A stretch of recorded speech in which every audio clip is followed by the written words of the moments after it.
청와대의 울산시장 선거 개입을 비롯해 현 정권을 겨냥한 수사를 지휘해온 차장검사 3명이 모두 교체됐습니다.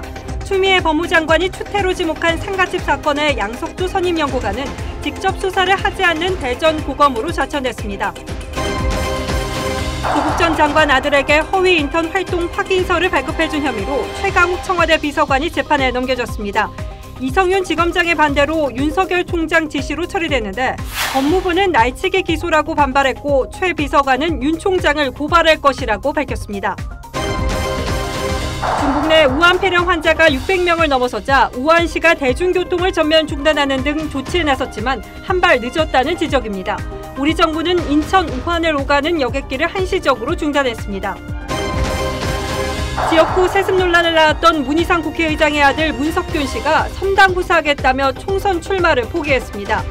역풍을 우려한 여당 지도부의 결단에 선거법과 공수처법 처리를 주도한 문희상 의장이 토사구팽당했다는 말도 나옵니다. 10대 학생들이 후배 머리에 물을 붓고 집단 구타해 경찰이 수사에 나섰습니다. 군 복무 중 성전환 수술을 한 직업군인이 전역을 통보받은 것을 두고 찬반 논쟁이 이어지고 있습니다.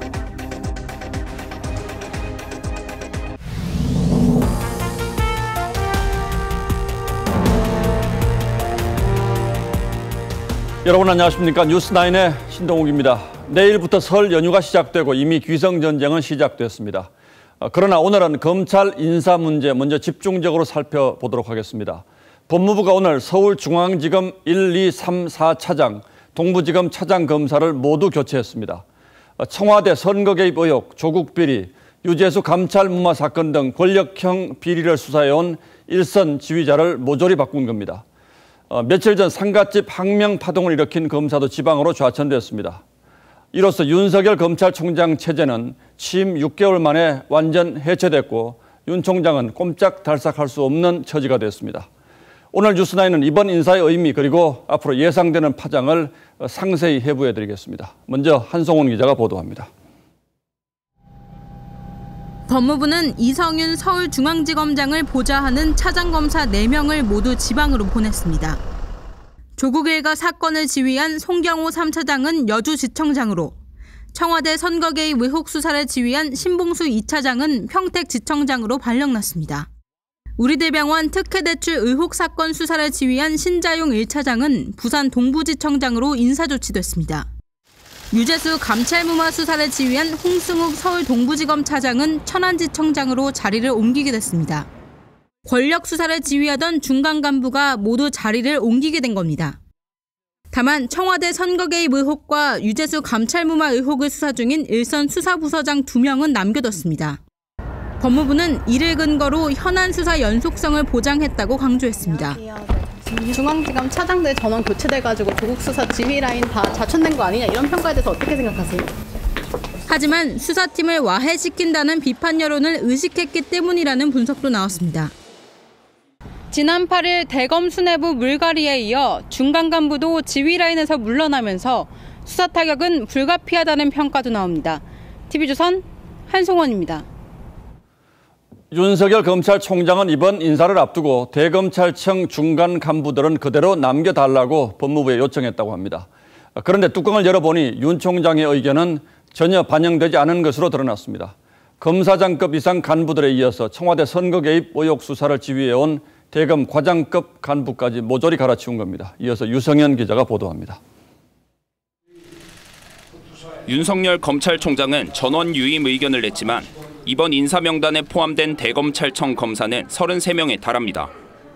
조국 전 장관 불기소 의견을 낸 심재철 신임 반부패 강력부장을 상갓집에서 공개 비판했던 양석조 대검찰청 선임연구관, 그리고 윤 총장의 복심으로 불렸던 김유철 수사정보정책관도 지방 근무를 하게 됐습니다. 공공수사 분야에선 이면 공공수사정책관이 대전지검 차장으로 발령되는 등 대검 공공수사부 과장들이 대거 물갈이 대상에 포함됐습니다. 법조계에선 윤 총장이 이번 인사로 사실상 식물총장이 될 수 있다고 우려했습니다.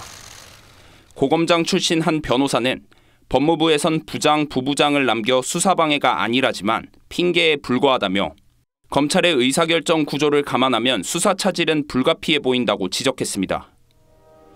특히 감찰 1, 2과장을 포함해 대검 감찰 담당자들이 바뀐 점도 눈여겨볼 대목입니다. 추미애 법무장관이 검찰을 상대로 감찰권을 발동할 가능성도 제기됩니다. TV조선 유성현입니다. 야당은 이번 인사가 독재 정권에서도 없었던 검찰 대학살이라고 비난했습니다. 권력형 비리 수사가 차질을 빚을 수 있다는 우려도 나왔습니다. 하지만 청와대와 여당은 적법한 절차에 따른 공정한 인사였다며 정치 검찰에서 정상 검찰로 바로 서기 바란다고 밝혔습니다. 정치권의 반응은 유주연 기자가 취재했습니다. 청와대는 인사권은 대통령에게 있다며 이번 검찰 인사가 적법한 절차에 따른 것임을 분명히 했습니다. 청와대가 검찰 인사에 앞서 통진당 이석기 사건에 대해 어떻게 생각하느냐고 물으면서 사상 검증을 했다는 보도에 대해서는 정당한 인사 검증 절차를 왜곡해 공정성을 훼손하는 것이라고 반박했습니다. 민주당도 공정한 인사라며 검찰은 조직에 충성하는 정치검찰의 오명을 버리고 인권과 민생을 중심에 두는 정상검찰로 바로 서야 한다고 했습니다. 반면 자유한국당은 2차 대학살이 자행됐다며 정치검사 전성시대가 열리고 있다고 비판했습니다. 검찰에 대한 2차 대학살이 벌어졌습니다. 독재 정권에서도 벌어지지 않을 인사폭거가 자행된 것입니다. 바른미래당은 살아있는 권력을 파헤치던 수사팀의 머리를 잘라버렸다고 지적했고 새로운 보수당은 노골적인 사법방해라며 추미애 장관 해임을 요구했습니다. 법과 절차를 무시하고 파렴치한 인사로 법치 질서와 검찰의 독립성을 뒤흔들고 있는 추미애 장관을 즉각 해임하라. TV조선 류주연입니다. 청와대는 한 발 더 나아가 검사장을 국민이 직접 뽑는 직선제 도입을 검토할 수 있다고 밝혔습니다. 검찰에 대한 여권의 압박 강도가 최고 수위로 치솟고 있습니다. 보도에 최지원 기자입니다. 저 또한 국민이 선출한 대통령으로서 헌법에 따라 권한을 다하겠습니다. 대통령 고유 권한인 검찰 인사를 검사장 직선제 방식으로 바꿀 수 있다는 청와대 입장이 나왔습니다. 작년 11월 국민과의 대화를 통해 접수받은 의견 가운데 검사장급도 국민이 선택할 수 없냐는 질의에 청와대는 권한을 분산한다는 점에서 검사장 직선제 도입에 긍정적인 측면이 있다고 했습니다. 학계 연구와 국민 논의가 성숙된다면 충분히 검토될 수 있다는 입장도 내놨습니다. 현재 미국만 유일하게 주 검찰청장 등을 주민선거로 뽑고 있습니다. 정치 권력으로부터 독립된 검찰권 행사가 가능하지만 인기 영합주의로 번져 수사까지 영향을 줄 수 있다는 우려도 있습니다. 특히 정권 관련 수사와 법무부의 검찰 인사 과정에서 공정성 시비가 불거진 상황이어서 논란을 키울 우려도 큽니다. 문 대통령도 지난 2017년 자신의 저서에서 검사장 직선제를 당장 하자는 주장에는 그리 공감하지 않는다고 했습니다. 하지만 청와대가 검찰의 권력을 추가적으로 제한하는 방안을 추진할 수도 있어서 검사장 직선제 논란은 총선 이후 본격화할 가능성도 있습니다. TV조선 최지원입니다. 예상됐던 대로 검찰 2차 중간 간부 인사도 1차 고위급 인사와 마찬가지로 윤석열 힘 빼기로 결론이 난 듯합니다. 후폭풍이 예상되는데 검찰 취재하는 이유경 기자는 이번 인사를 어떻게 평가하는지 자세히 좀 물어보죠. 자, 이 기자 어서 오십시오. 자, 일단 윤석열 총장이 오늘 인사에 대해서 어떤 입장 같은 게 낸 게 있는지 이게 제일 궁금한데 혹시 취재된 게 있습니까? 네, 이번 법무부 인사 최종안을 받아들고 윤석열 검찰총장이 동의할 수 없는 인사 내용이다. 이렇게 동의할 수 없는 것이다. 네, 이렇게 얘기를 한 거로 전해집니다. 정권 관련 수사를 이어서 해야 되는 데다 앞서 고위검사 인사에서도 윤석열 측근들이 대부분 다 자천됐던 만큼 안정성을 유지하고 싶었을 겁니다. 그래서 윤 총장이 중간 간부는 좀 전원 유임해달라 이렇게 의견을 냈었지만 법무부는 끝내 받아들이지 않았습니다. 고위 간부 인사에 이어서 이번 인사로 윤석열 총장이 철저하게 고립됐다 이런 말까지 나옵니다. 자, 본격적으로 좀 질문하기 전에 잘 모르시는 분들이 많을 것 같아서 검찰 호칭 좀 잠시 좀 정리하죠. 이번에 다 갈렸다는 차장검사는 각 지방검찰청의 2인자, 그러니까 검사장 바로 아래의 자리에 있는 사람들이고요. 네, 맞습니다. 자, 그 밑에 이제 수사 실무를 담당하는 부장검사가 있는 거죠? 네, 맞습니다. 자, 그러니까 최고 지휘부는 다 교체하고 일부 수사 실무 담당자만 남겨뒀다. 이렇게 봐도 됩니까? 네, 맞습니다. 이렇게 되면 수사가 어떻게 됩니까? 물론 부장검사들을 일부 남겨놓긴 했지만 최종 결재권자들을 전부 교체했기 때문에 수사가 흐지부지될 우려가 나오고 있습니다. 예. 검찰 한 관계자는 앞으로 바뀔 수사 지휘부도 노련한 베테랑들인 만큼 대놓고 수사를 못하게 하진 않을 것이라면서도 수사 동력이 떨어지는 건 불보듯 뻔하다 이렇게 얘기했습니다. 오늘 있었던 최강욱 청와대 비서관 기소가 하나의 예가 될 수 있을 것 같은데요. 수사팀이 이성윤 서울지검장에게 최 비서관을 불구속 기소하겠다고 보고를 했는데도 이 지검장이 결재를 하지 않자 결국 송경호 차장검사가 정결로 처리를 했습니다. 예. 그런데 이번 인사로 차장검사 지휘 라인도 모두 교체됐기 때문에 앞으로는 차장검사가 정결로 처리가 가능했던 이 불구속 기소조차도 어려워질 수 있습니다. 그러니까 수사를 해가지고 와도 결재를 하지 않으면 소용없다 이런 거죠. 기소하겠다 이렇게 하는데 기소 못하게 하면 못하는 거니까. 네. 자, 그런데 법무부는 좀 다른 해석을 하고 있는 것 같더군요. 네, 법무부는 이번 인사로 수사를 방해하려고 한다는 건 오해라면서 현안 수사팀의 부장검사 등은 대부분 유임했다 이렇게 반박했습니다. 그러면서 이번 인사를 한마디로 비정상의 정상화라고 규정을 했는데요. 인권과 민생을 중심으로 한 검찰 업무를 수행하고 검찰개혁을 마무리할 진용을 갖췄다 이렇게 자평했습니다. 근데 이 말을 뜯어보면 직전 인사가 비정상이었다는 건데 지난해 7월 인사도 문재인 정부가 단행한 인사였습니다. 비정상의 정상화 이 표현을 들은 한 검사는 굉장히 불쾌하다. 법무부가 대놓고 검찰 편가르기를 하고 있다고 비판했습니다. 자, 오늘 검사 인사가 대규모로 이루어지지 않았습니까? 이 가운데 특히 또 눈에 띄는 인물이 있던데 서지현 검사, 서지현 검사가 지금 돌아오는 거죠? 네, 예상치 못한 인사였는데요. 서지현 검사가 법무부에서 양성평등 업무를 맡게 됐습니다. 예. 서 검사는 안태근 전 법무부 검찰국장의 상갓집 성추행 사실을 폭로한 뒤에 질병휴가 등을 내고 2년간 검찰과 거리를 두고 지내왔었습니다. 서 검사는 이번에 정식 인사 대상자가 아니었는데 보직이나 부서가 정해지지 않은 상태에서 파견 형태로 인사가 났습니다. 법조계에서는 법무부가 정권수사팀의 검사의 파견 근무를 엄격하게 제한하는 상황에서 서 검사만 원포인트로 발탁한 걸 두고 원칙을 깨는 것 아니냐 이런 비판의 목소리도 나옵니다. 예, 결국 이런 구도에서 수사가 제대로 결론을 내리지 못하면 윤석열 총장에게 책임지라는 압박이 다시 이어질 것이고 결국 퇴진 압박까지 나올 거다 이런 얘기도 있더군요. 예, 이유경 기자 잘 들었습니다. 네.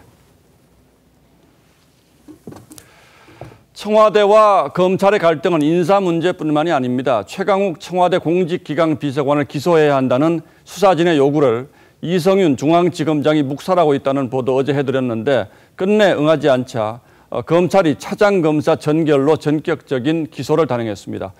그리고 이 기소 결재 직후 법무부의 인사 발표가 났고 송경호 차장검사는 지방지청장으로 발령이 났습니다. 김태훈 기자가 취재했습니다.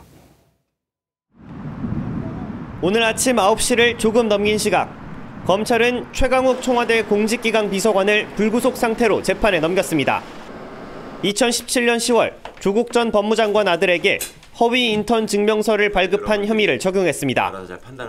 앞서 조국 수사팀은 최 비서관을 상대로 지난달과 이달에 걸쳐 3차례 소환을 통보했지만 최 비서관이 응하지 않아 직접 조사는 하지 못했습니다.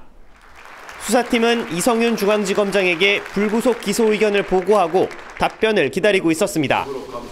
윤석열 검찰총장은 어제 오후 4시 이 지검장을 불러 기소를 지시했던 것으로 전해집니다.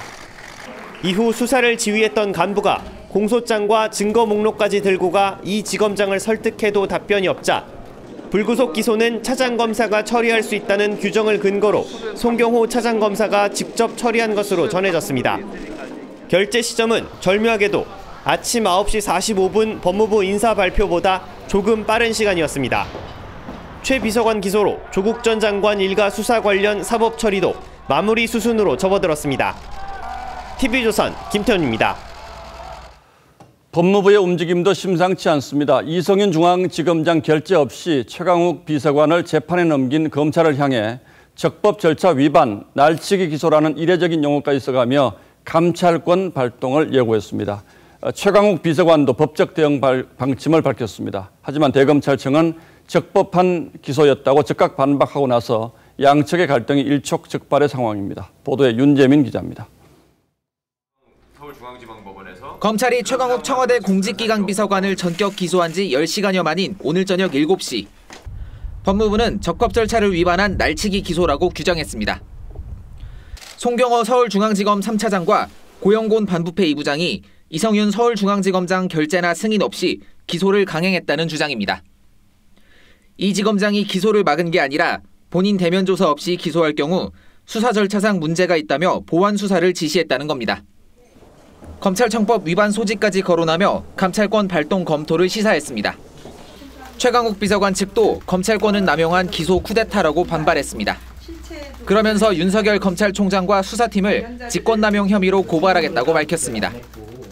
적법 절차를 완전히 무시하고 내부 지휘 계통도 형해화시킨 저들의 범죄 행위가 낱낱이 드러날 것으로 기대합니다. 대검찰청도 즉각 반박에 나섰습니다. 대검은 검찰청법에 따라 전체 검찰 공무원을 지휘 감독하는 검찰총장의 권한과 책무에 근거해 적법하게 기소가 이뤄졌다고 주장했습니다. TV조선 윤재민입니다. 자, 이런 가운데 청와대 울산시장 선거 개입 의혹을 수사하고 있는 검찰이 지난 2018년 지방선거 당시 송철호 캠프에 소속됐던 송병기 울산부시장이 울산시청 공무원들로부터 공약 관련 문건을 건네받은 정황을 포착했습니다. 이 공무원들은 송철호 시장 당선 이후 좋은 보직으로 이동하거나 승진하는 것으로 알려져 송 시장이 이 과정에 직접 관여했는지 검찰이 들여다보고 있습니다. 최민식 기자가 취재했습니다. 검찰은 울산시청과 사건 관계인에 대한 압수수색에서 송병기 울산부시장이 주고받은 이메일을 확보한 것으로 알려졌습니다.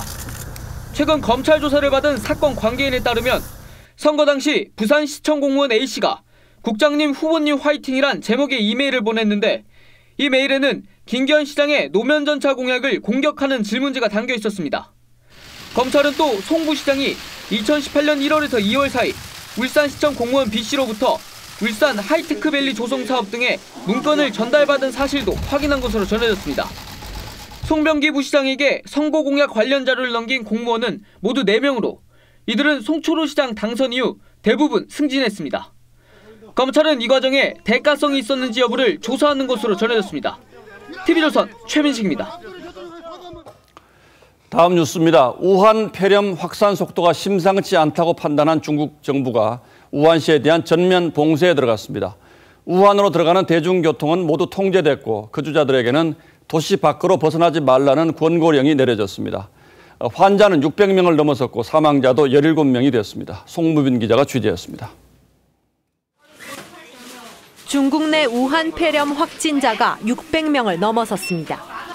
당국은 공공시설에서 마스크 착용을 의무화했고 우한의 TV 앵커는 마스크를 쓴 채 뉴스를 진행하기도 했습니다.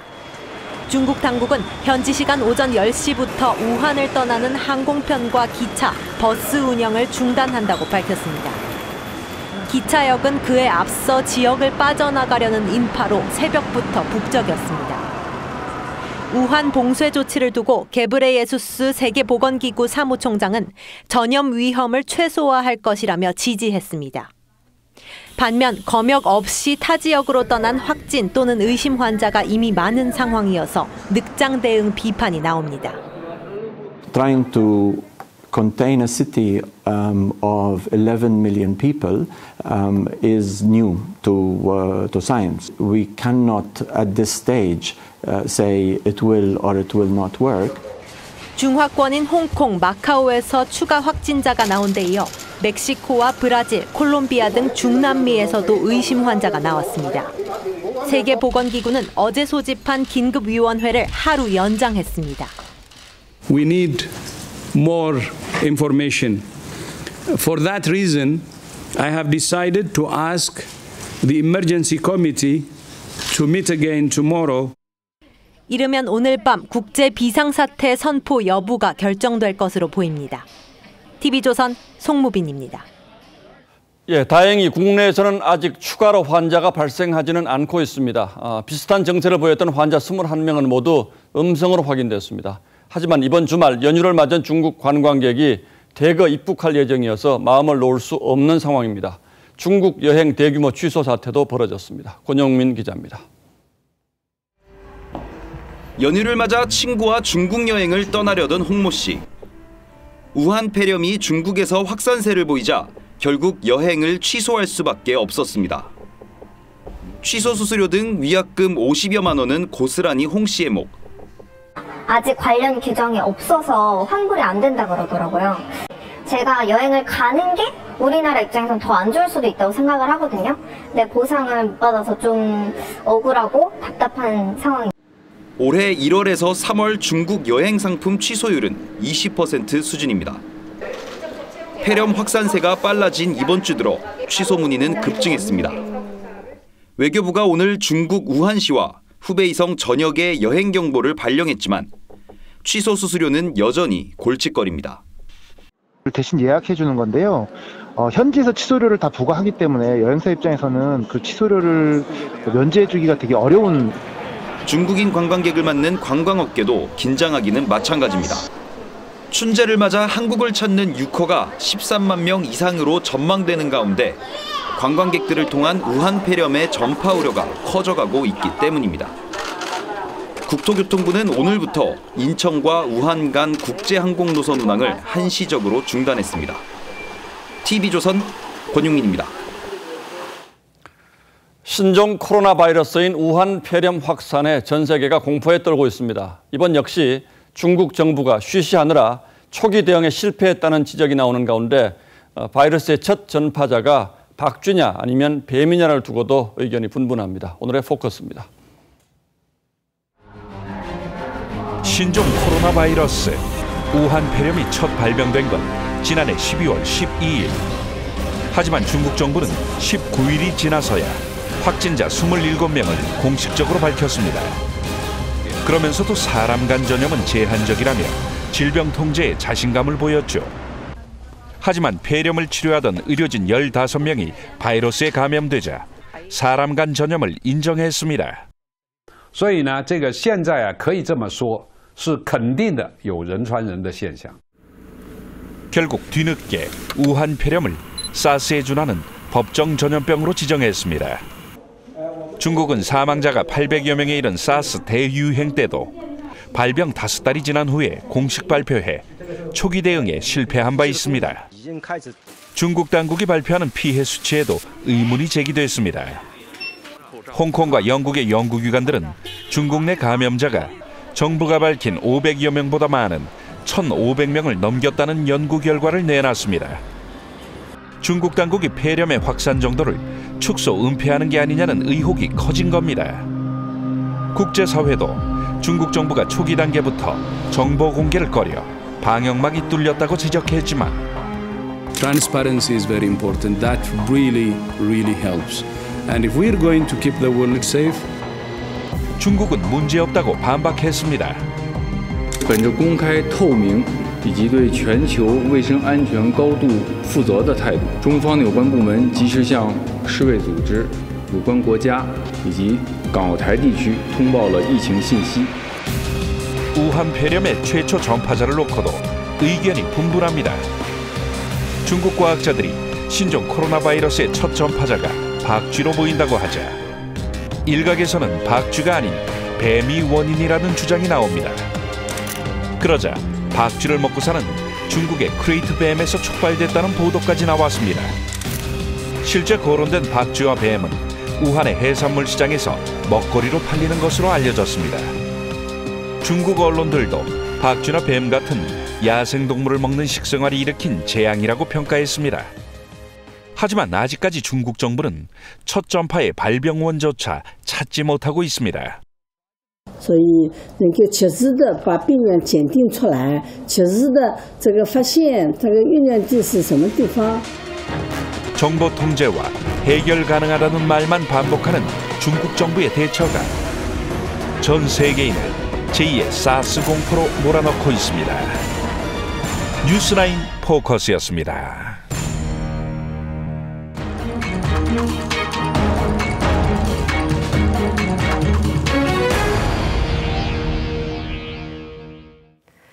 설 연휴는 내일부터지만 고속도로에는 오늘 저녁부터 차량이 몰려들었는데요. 상황 어떤지 현장 연결합니다. 자, 황선영 기자. 네, 서울요금소에 나와 있습니다. 네, 벌써 도로가 막히고 있습니까?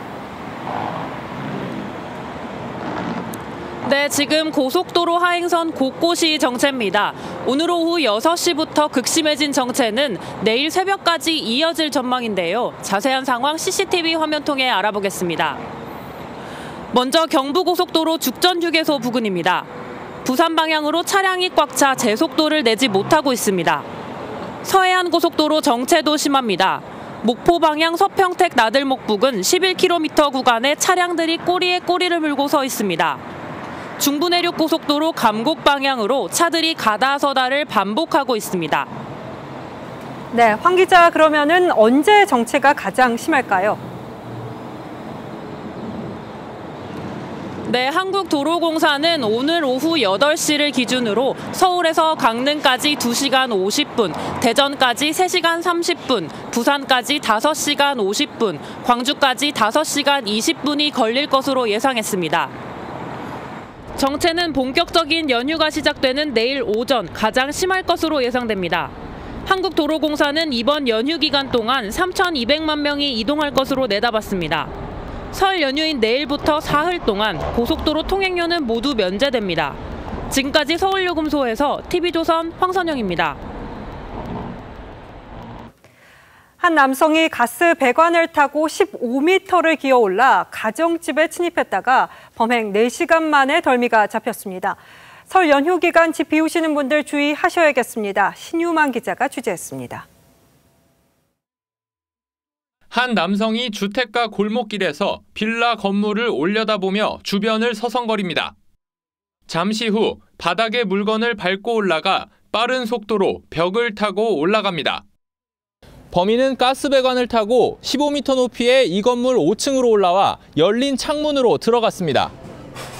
범인 34살 김모 씨는 집안에 혼자 있던 38살 여성 A씨를 위협해 금목걸이와 반지 등 금품 220여만 원을 빼앗고 달아났습니다.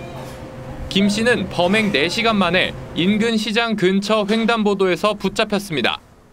주머니에서 귀금속도 나오고 피해품을 확인하고 이렇게 긴급 체포를 하게 된 겁니다. 김 씨가 창문이 잠기지 않은 집을 노렸다는 소식에 주민들은 불안감을 호소합니다. 왜 안 무서워? 무섭지. 다 이제 창틀만 했잖아, 다 전부. 창문이 열린 집은 빈집털이범들이 노리는 표적입니다. 빈집털이범들은 아파트와 단독주택을 가리지 않고 범행을 저지르는데 특히 설 연휴 같은 명절 기간 집을 비우는 가정이 많아 범죄에 노출될 가능성이 높습니다. 경찰은 명절을 앞두고 잠금 장치를 꼼꼼히 점검하는 등 철저한 문 단속을 당부했습니다. TV조선 신유만입니다. 중학교 2학년 학생들이 1살 어린 후배 머리에 물을 붓고 집단 구타하는 영상이 확산돼 경찰이 수사에 나섰습니다. 가해 학생들은 해당 영상을 직접 찍어서 주변에 공유까지 했는데 왜 때렸나 이유를 들어보니까 말하는 제 입이 부끄러운 수준입니다. 리포트 보시죠. 이성진 기자입니다. 한 여학생이 고개를 푹 숙인 채 무릎을 꿇고 있습니다. 다른 여학생이 이 여학생 머리에 물을 붓더니 손찌검을 시작합니다. 옆에서 이를 지켜보는 남학생들 목소리도 들립니다. 지난 19일 경남 김해의 한 아파트에서 14살 A양과 B양 등 2명이 13살 C양을 집단 폭행하는 장면입니다. 이들은 경찰 조사에서 C양 일행 5명이 자신들이 자주 모이는 친구 집에 허락 없이 들어와 야단을 친 것이라고 말했습니다. 그 장소에서 어지러 놓고 갔었다. 그게 대해서 혼을 내려고 불렀다. C양은 얼굴과 목을 다쳐 전치 3주 진단을 받았습니다. 가해 여학생 2명은 이 사건 며칠 전에도 다른 후배 여학생을 불러 집단 폭행한 것으로 드러났습니다. 폭행 장면이 담긴 영상이 온라인 커뮤니티에 퍼지고 피해 학생과 부모가 A양과 B양의 처벌을 요구하는 고소장을 내면서 경찰 수사가 시작됐습니다. 경찰은 폭행 현장에 있었던 가해자 일행 남학생 3명에 대해서도 폭행 가담이 드러나면 입건할 방침입니다. TV조선 이성진입니다. 경찰 대생이 술에 취해 현직 경찰에게 욕설을 내뱉고 폭행을 한 혐의로 입건됐습니다. 학생은 경찰에게 5년 뒤 내게 무릎을 꿇어야 한다는 폭언까지 한 것으로 알려지는데요.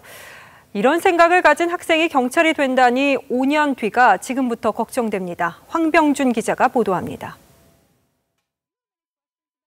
경찰이 한 남성의 팔을 붙잡아 보지만 남성은 이를 무시하고 걸어갑니다.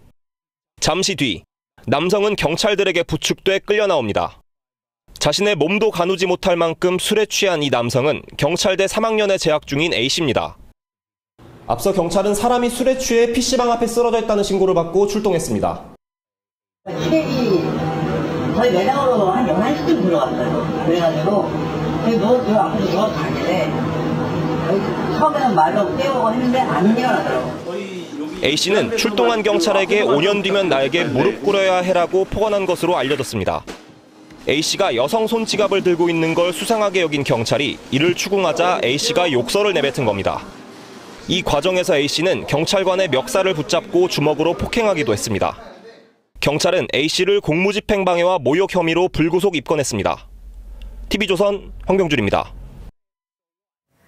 네팔 실종사고 7일째인 오늘 구조팀이 구조견과 드론을 동원해서 눈을 파내고 얼음을 드러내며 악전고투를 벌였지만 성과는 없었습니다.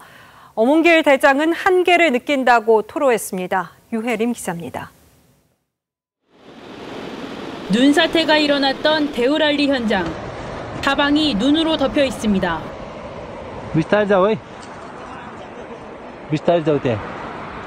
실종자가 있을 것으로 추정되는 장소를 허리까지 파냈지만 찾아내지 못했습니다.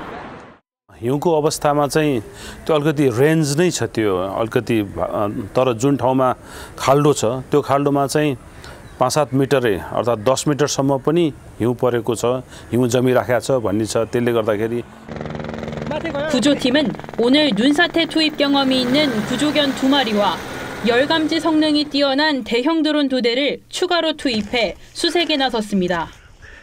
구조팀은 어제도 7곳을 2m 깊이까지 판 뒤 얼음을 드러냈지만 실종자를 발견하지 못했습니다.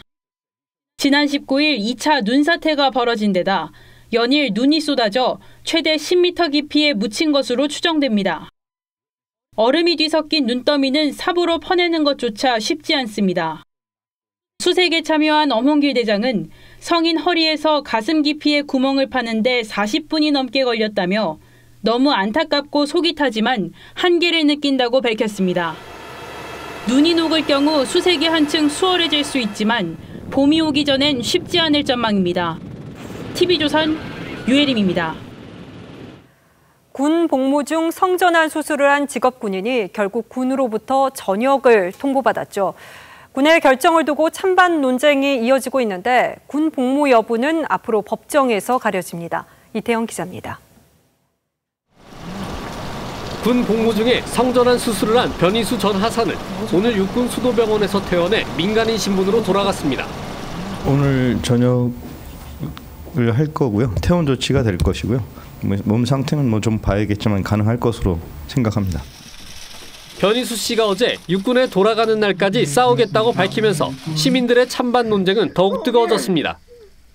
본인이 원하기도 하고 신체적으로 여자를 바꿨다 해가지고 군복무를 못하는 건 아니니까. 여군으로 가도 그 여군들이 그 옛날에 남자였었는데 그 여자로 취급이 돼갔냐고. 그래서 그거는 어렵겠는데 군대 생활이. 뉴욕타임스 등 외신들은 변희수 씨에게 여성 인칭을 사용하며 한국 사회가 성소수자에 대한 관용도가 상대적으로 낮다고 지적했습니다. 진중권 전 동양대 교수도 트랜스젠더의 애국을 허활하며 군의 결정을 비판했습니다. 일부 네티즌들은 동료 여군들에게 피해가 갈 수 있다며 성전환 군인은 시기상조라고 주장했습니다. 육군은 전역을 사전에 고지했음에도 본인이 성전환 수술을 감행한 것이라며 성전환자의 여군 재입 때는 규정이 없다고 밝혔습니다. 변희수 씨의 군 복무 여부는 법정에서 가려질 전망입니다. TV조선 이태용입니다. 예, 다음 뉴스입니다. 태국에 체류 중인 문재인 대통령의 딸 다혜 씨가 아들 문제가 계속 거론되는 걸 참을 수 없다며 야당의 의혹 제기에 법적 대응을 예고했습니다. 청와대도 다혜 씨의 변호사 선임을 사실을 확인하며 가세했는데 의혹을 제기한 자유한국당 곽상도 의원은 진실이 규명될 수 있다면 고발도 환영한다고 했습니다. 보도에 김정우 기자입니다. 발단은 그제 곽상도 의원의 공개 발언이었습니다. 문다혜 씨 아들이 연간 약 4천만 원이 드는 태국 명문국제학교에 다닌다는 사실을 확인했다고 밝힌 겁니다. 문다혜 씨 아들이 이 학교에 재학 중이라는 사실이 사진으로 이름으로 분명히 나와 있고, 그러자 다혜 씨는 아들 문제를 거론하는 건 참을 수 없다며 허위 사실 유포에 대해 법적 대응하겠다고 했습니다. 다혜 씨는 언론 인터뷰에서 대통령의 자식이란 이유로 호의호식하지 않는다며 총선을 앞두고 대통령을 흠집내기 위해 가족의 사생활이 얼마나 더 소모돼야 하느냐고 주장했습니다. 청와대도 다혜 씨의 변호사 선임 사실을 밝히며 경호상 심각한 위해를 가할 수 있는 행위라고 했습니다. 곽 의원은 환영한다는 입장을 내놨습니다. 대통령 따님께서 고발하신 거 환영합니다. 저는 그 고발을 통해서 사실이 명명백백하게 밝혀지기를 저도 원합니다. 그러면서 다혜 씨가 무엇이 허위란 건지 밝히지 않았다며 국민 앞에 공개 검증을 받자고 했습니다. 그동안 곽 의원이 다혜 씨 남편을 비롯한 가족에 대해 다양한 의혹을 제기해온 만큼 고발이 이루어진다면 법정에서 진실이 가려질 가능성이 커졌습니다. TV조선 김정우입니다. 예, 아들 문제 둘러싼 논란 하나 더 전하겠습니다. 문희상 국회의장의 아들 석준 씨가 세습 공천 논란으로 당의 사퇴 압박을 받다가 결국 출마 포기를 선언했습니다. 김혜영 최고위원의 공개 압박을 신호탄으로 민주당의 주요 인사들이 잇따라 거부감을 표시하자 결국 뜻을 접은 것으로 보입니다. 문희상 의장은 지난 패스트트랙 법안 처리 과정에서 이 문제로 야당의 집중적인 공격을 받았는데 결국 모양새만 구긴 셈이 됐습니다. 서주민 기자가 보도합니다. 아버지 지역구인 경기도 의정부 갑에 예비후보로 등록했던 문석균 씨가 결국 총선 출마를 포기했습니다. 오전 인터뷰에서는 버티기 힘들다고 했다가 오후에 보도자료를 내 선당 후사의 마음으로 뜻을 접겠다고 했습니다. 지난 20일 김혜영 최고위원이 공개적으로 문제 삼은 이후 당내에선 석균 씨의 자진 사퇴 압박이 이어졌습니다. 정리를 할 수 있는 부분은 용기 있게 정리를 하고 그리고 당에 이 누를 좀 덜 끼치는 쪽으로 결단을 하는 것도. 조국 전 장관 사태에 이어 불공정 이슈가 부담이었던 민주당으로선 고민 하나를 덜게 됐습니다. 반면 한국당은 패스트트랙 처리에 1등 공신인 문 의장이 여당에 토사구팽 당한 것이라고 평가했습니다. 아빠 찬스라고 비판했던 진중권 전 교수는 잘 생각했다면서도 그 집 사위도 장인 얼굴에 먹칠 그만했으면 좋겠다고 했습니다. 석균 씨에 이어 노무현 전 대통령 사위 곽성원 변호사를 겨냥한 것으로 보입니다. 부산 경남 출마를 요청받은 김두관 의원은 경남 양산을에 출마합니다. 양산을은 문재인 대통령 사저가 있는 곳으로 김 의원은 경남 지역 선대위원장도 맡기로 했습니다. TV조선 서주민입니다. 이낙연 전 총리가 오늘 민주당의 종로 출마 요구를 수락하면서 자유한국당 황교안 대표와의 맞대결 여부에 관심이 쏠리고 있습니다. 수도권 험지 출마를 선언했던 황 대표 역시 종로 출마를 검토하고 있는 상황이어서 차기 대선 주자들 간의 종로 맞대결 가능성이 커지고 있습니다. 보도에 이미지 기자입니다. 오늘 종로 출마를 공식 선언한 이낙연 전 총리가 자유한국당 황교안 대표와 맞붙고 싶다고 했습니다. 상대 당의 결정에 대해서 제가 이런 말 저런 말 하는 것은 온당하지 않다고 생각합니다. 제 개인의 마음을 말씀드리자면 신사적인 경쟁을 한번 펼쳤으면 하는. 민주당은 어제 이 전 총리에게 종로 출마를 제의하고 이 전 총리가 오늘 이를 수락하면서 홍보 효과를 극대화했습니다. 한국당에서는 험지 출마를 선언했던 황교안 대표의 종로 출마 분위기가 무르익고 있습니다. 이석연 공천관리부위원장은 전략공천 1호는 황 대표가 될 것이라고 했습니다. 여러 번 내가 말씀드린 것처럼 무엇이 당에게 가장 도움이 될 것인가 하는 그런 관점에서 판단하겠습니다. 당 내부적으로도 이 전 총리와의 맞대결이 불리하지 않다고 판단하고 있는 것으로 전해졌습니다. 역대 총선에선 15대부터 18대 총선까지 보수정당 후보들이 잇따라 당선됐습니다. 그 이후 정세균 총리가 종로 재선에 성공한 뒤 민주당 기반이 탄탄해진 것으로 평가됩니다. 이와 함께 평창동, 사직동, 부암동 등 역대 선거에서 보수 성향을 보였던 지역 표심이 변수가 될 수 있다는 관측도 나옵니다. TV조선 이미지입니다. 이런 가운데 자유한국당 공천관리위원회 첫 회의가 열렸는데 비장한 말들이 쏟아졌다고 합니다. 김영호 위원장은 외부 압력에 굴복하지 않겠다고 선언했고 이석연 전 법제처장은 황교안 대표가 공천에서 손을 떼라고 했습니다. 이태희 기자가 취재했습니다. 절반 이상의 현역 물갈이를 예고한 한국당 공천관리위원회가 오늘 임명장을 받고 첫 회의를 열었습니다. 공관위원들은 공천 심사에 누구도 개입하지 말라고 경고했습니다. 어떠한 자본과 외부의 압력에도 결코 굴하지 않고 개파에 관심도 없고 그 누군지도 모릅니다. 공천 업무에 관련해서는 우리 대표님을 비롯해서 당에서는 손을 떼주십시오. 한국당 해체를 주장했던 김세현 의원은 차선책으로라도 공관위에서 당 혁신을 이루겠다고 했습니다. 완전한 해체가 실현 가능하지 않은 상황이라면 공천관리위원회 직무를 맡아서 최선을 다하는 것이. 한국당은 이미지 컨설팅 분야에서 최고 학위를 받은 이미지 전략가를 영입해 당의 비호감 이미지 극복에도 나섰습니다. 한국당과 세보수당의 통합 논의도 속도를 내고 있는 가운데 황교안 대표와 세보수당 유승민 의원 등이 위원장을 맡는 공동선대위 체제가 검토되고 있는 것으로 알려졌습니다. 다만 통합 논의의 속도를 조절하려는 유 의원은 신중한 반응을 보였습니다. 너무 앞서가는 이야기고 통합을 전제로 한 그런 질문에 대해서는 제가 지금은 전혀 답변 드릴 준비가 안 돼 있습니다. TV조선 이태희입니다. 소 그림으로 유명한 국민화가 이중섭의 최후 작품이 공개됐습니다. 가족을 그리워하는 슬픔, 절절함이 드러납니다. 이중섭 생의 마지막 걸작을 만나보시죠. 이루라 기자입니다. 창가에 기대 하염없이 누군가를 기다리는 소년.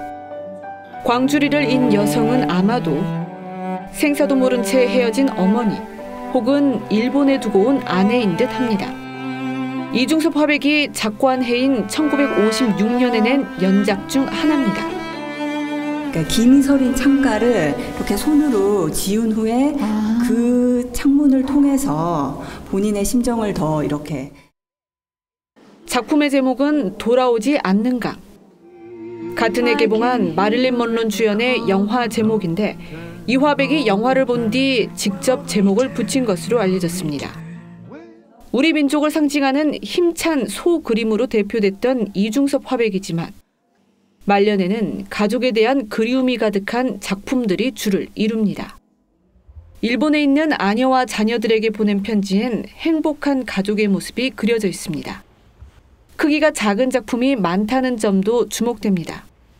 이번 작품 역시 가로 세로 20cm 채 되지 않는데 피란 시절 생활고로 큰 그림은 엄두도 내지 못했습니다. 담뱃갑의 그 포장을 펴서 그린 작품이 바로 은지화거든요. 그만큼 어려운 환경 속에서 계속해서 어떤 예술 활동을 지속했던 이중섭이었고요.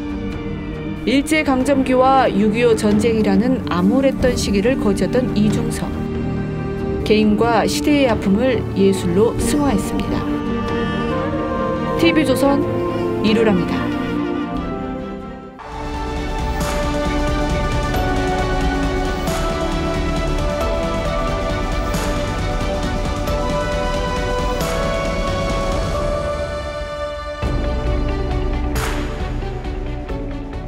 윤동주를 가리켜 부끄러움의 시인이라고 합니다. 인생은 살기 어렵다는데 시가 이렇게 쉽게 쓰여지는 것은 부끄러운 일이다. 그는 죽는 날까지 하늘을 우러러 한 점 부끄러움 없기를 소망하며 입새에 이는 바람에도 괴로워했습니다. 하지만 정말 부끄러운 것은 부끄러움을 모르는 것입니다. 병자호란 순국지사를 기리는 경주 양동마을 고택 낙선당입니다. 대문에 사유청문이라는 이름이 걸려 있습니다. 사유란 군주가 나라를 이끄는 4가지 강령, 예의, 염치를 뜻합니다. 예의, 법도, 청렴, 그리고 마지막으로 부끄러움입니다. 맹자는 부끄러움을 잃어버리면 사람이 아니라 짐승, 금수라고 했습니다. 신소설 금수회의록에서는 8짐승이 차례로 연단에 올라 금수만도 못한 인간을 꾸짖습니다. 그 중에 벌은 입에는 꿀을 머금고 배에는 칼을 품은 인간들에게 일침을 가합니다. 문재인 정부가 청와대 권력 범죄 의혹의 수사 실무를 지휘해온 차장검사들을 모조리 갈아치웠습니다. 설마 이렇게까지 노골적으로 수사의 칼날을 돌리려 하겠느냐던 상식적 의심은 참담하게 무너졌습니다. 아들과 가족, 측근이 수사받던 대통령들도 이렇게까지는 시도하지 못했던 일입니다. 닉슨이 자신을 수사하는 특별검사를 해임했던 토요일 밤의 대학살을 다시 떠올릴 수밖에 없습니다. 그런데도 법무부는 기존 수사와 공판 업무에는 지장이 없다고 강변했습니다. 더 나아가 잘못된 지난번 인사를 정상화하기 위한 인사라고 주장했습니다. 지난번 인사 역시 스스로가 한 것인데 이제 와서 정상화라는 게 무슨 뜻인지 국민들은 잘 이해하지 못합니다. 청와대와 여당은 검찰개혁을 만사형통 마패처럼 내세워왔습니다. 하지만 국민은 이제 개혁이라는 달콤한 말 뒤에 품은 칼을 두 눈으로 똑똑히 보게 됐습니다. 진보 논객 진중권 씨는 임종석 전 청와대 비서실장이 벌써 돌아왔다. 권력이 검찰을 완전히 장악해 수사도 처벌도 받을 염려가 없어졌다고 했습니다. 이제 정권 실세들이 연루된 사건들 하나도 걱정할 필요가 없다. 드디어 공습경보가 해제됐다. 설마 하면서도 검찰 개혁의 실체가 이런 것이었는지 의심의 칼날이 자꾸만 머릿속을 헤집습니다. 1월 23일 앵커의 시선은 부끄러움을 아는가였습니다.